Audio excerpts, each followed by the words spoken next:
So, folks, Donald Trump is going out of his way since the shooting of Charlie Kirk to label anyone against him as the enemy. And right out of the gate, before they ever had a shred of evidence, they were saying the radical left did this.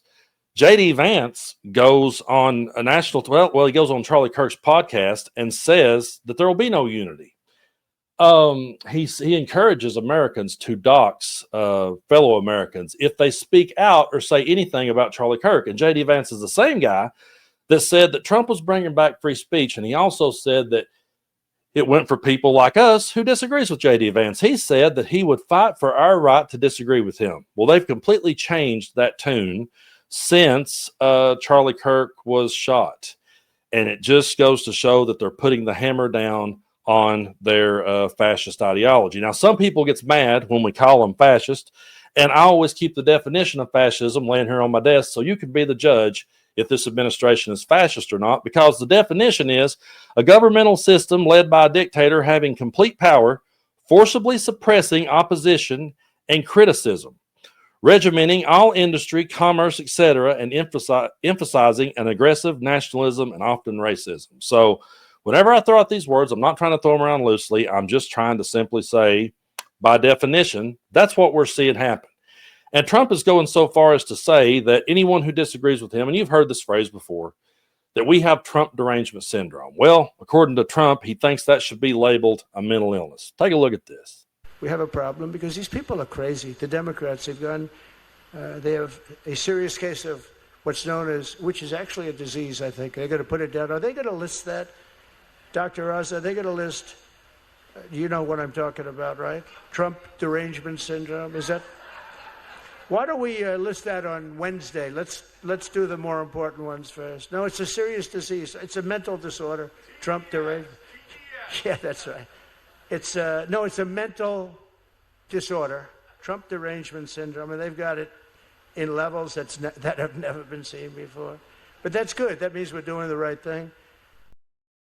So us pointing out the obvious and pointing to all the laws that he's breaking and pointing to the authoritarianism, which by definition is favoring strict obedience to authority, especially at the expense of personal freedom. While we point all those things out, according to him, we're deranged. I would say derangement is when you see him say and do all the things he says and does, and you're so delusional, you will never argue it or you will never call it out. So, folks, they're going out of their way. They have said that Antifa is a domestic terrorist organization, and they're also saying that people in the trans community are a domestic terrorist organization. And I'm going to be bringing on my good friend Jenna to talk about this because this one hits close to home, and we have got to stand up to this authoritarianism and fascism, and I've already defined it. And so let's bring Jenna on. Jenna, it's so great to have you. I know these are some serious and dark and crazy times, but you're one of the ones that reached out to me and let me know this was going on, and it truly is disturbing. So I definitely wanted you to come on and tell our audience more about it. Well, as always, I really appreciate you giving us this voice right now. And at this time, it's so incredibly crucial that we hear from, us in the trans community and, as well as every other marginalized group of people, because that's what fascism is all about. It's all about crushing, not just silencing, but crushing anyone that they deem to have a different opinion than them. And also you have the, Christian extremist element of their fascist agenda, that anyone that exists outside of the cis het white patriarchal norm is considered, they literally refer to us as creatures. They refer to us as subhuman. All you have to do is just look all over Twitter and just see incredibly prominent right-wing accounts, Matt Walsh and libs of TikTok, literally referring to us as subhuman, as vermin, because they can't stand the fact that we are proud to be who we are. We are proud to exist outside of the quote unquote norm. And we are just seeing that escalate. It's the same fascist ideology as when Trump refers to, Trump derangement syndrome, and they just make up this nonsense, right? And then you can't ever question the dear leader, right? It doesn't matter how unscientific, how unintellectual their agenda is. In fact, fascism thrives on anti-intellectualism, because if you use facts and logic and reason and empathy, then no one would subscribe to their ideology, because it's not built on that. It's built on loyalty, and it's built on fear, and it's built on servitude. And so we right now in society are the most insane scapegoated group, because we're very small. We don't have much representation at all. Even prominent figures in the Democratic Party think it's okay to use us as a political football. They make up this nonsense about trans women taking over women's sports. It's not happening. What, 10 trans athletes in the NCAA, maybe one trans athlete in your high school. You know, the state of Utah tried to ban trans athletes, and there was literally one trans athlete in the state of Utah. And these people know. These people know we're not a threat. They know that we are incredibly marginalized, which is why it's just so sickening that they are exploiting Charlie Kirk's death. I do not like Charlie Kirk. I think Charlie Kirk was a vile white nationalist who spread heinous garbage about Black people, about trans people, about anyone that wasn't a cishet white Christian. I don't support his assassination at all. I think political violence is horrific, and it only breaks down the moral fabric of our society. But that being said, them, before there was even any shred of evidence about who it was, they automatically said the shooter's trans.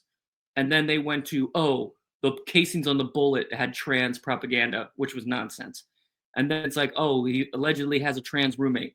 What is it going to be next? You know, he saw a trans person on the internet, and that's why he wanted to shoot up Charlie Kirk? No.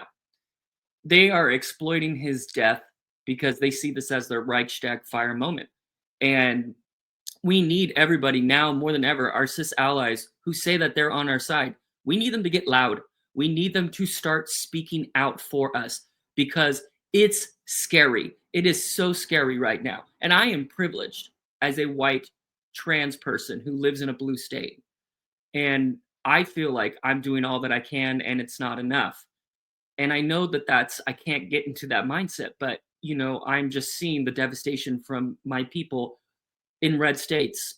And, you know, when you are being seen as this overarching villain who is just going to come in and groom your children and corrupt the moral fabric of society, all this shit that Hitler said and every other authoritarian regime in the past that has come after us, it is absolute nonsense. And not just nonsense, it is vile, and it is dehumanizing, and people need to really calm down, those who are caught up in this propaganda, and realize you're being played. You're being played. And we need to now more than ever all come together, and we need to stand up for those who are most vulnerable. And that is why, again, I am so appreciative that you brought me on today. I truly do appreciate you coming on the show, and you're welcome to come here anytime. We have to talk more about these things, and we have to stand together and realize that when they're coming for one, they're coming for us all. So before you go, is there anything that you would like to say to the trans community? Because there's so many people out there that I know right now are living in fear. And so what would you have to say to them to get them through these dark times? Just don't lose hope.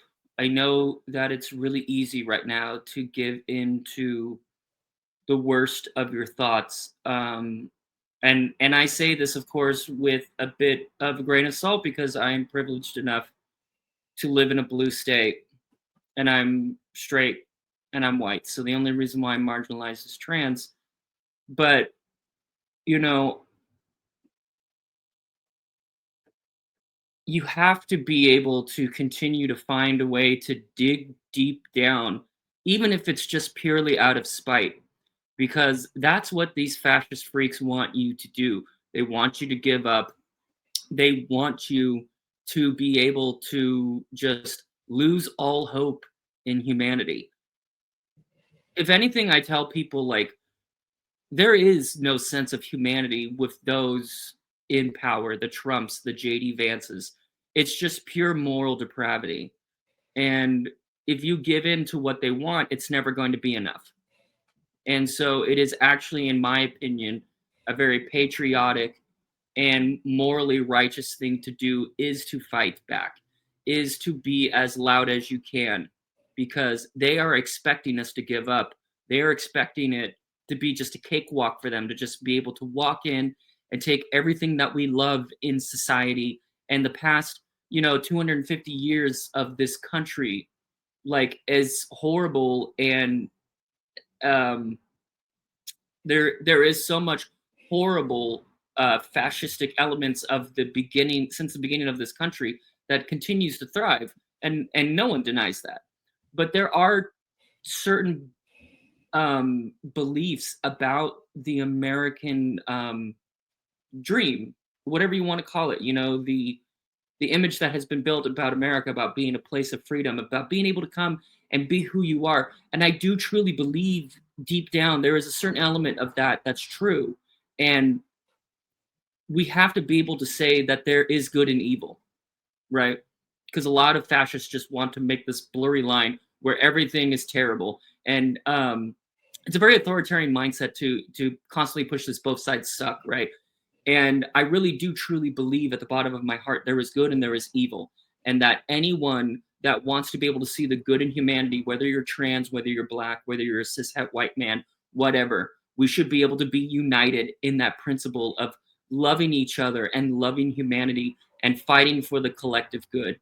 And that starts with you taking yourself and doing what you can to make sure that you're good. If that means you need to take some time out and take a breath and not pay attention, that's fine. You need to do what you need to do. But in this moment right now, we're in that collective part of history where, depending on how we react, we're going to fall deep into fascism, or we're going to be able to climb out of this hole and make society better. And so far in this country, we've been able to do that. McCarthyism, slavery, Jim Crow. We've been able to pull ourselves out. We fall back in. But what are you going to do personally that says, I'm going to dig myself out of this hole? And I believe if every one of us, even in Maga, I still do believe that somewhere deep down, these people have a sense of right and wrong. And for whatever reason, it's skewered off the track. If we could just get enough people, because there really are, I do believe the Christian fascists that run the Trump administration are incredibly small. Now, they're very powerful and they have a shit ton of money, but nonetheless, they are very small. And we need to really understand that the power is within us. We need to collectively organize and do it at your local level. Whatever you got to do, we need to be in this fight together. And if we can do that, I do truly believe we can pull ourselves out of this hole. I absolutely agree, and that was brilliant. I truly appreciate you for coming on. We have to stand up to for each other because history's recording us, and so we need to meet this moment. And I know that you will, and I appreciate you so much for coming on. You're welcome to come back anytime. I love you. If you ever need anything, you just let me know. I love you so much, Brando, and as always, I really appreciate every time you give us a platform, especially right now. So the door's always open. Thank you. All right, I love you. Love you too.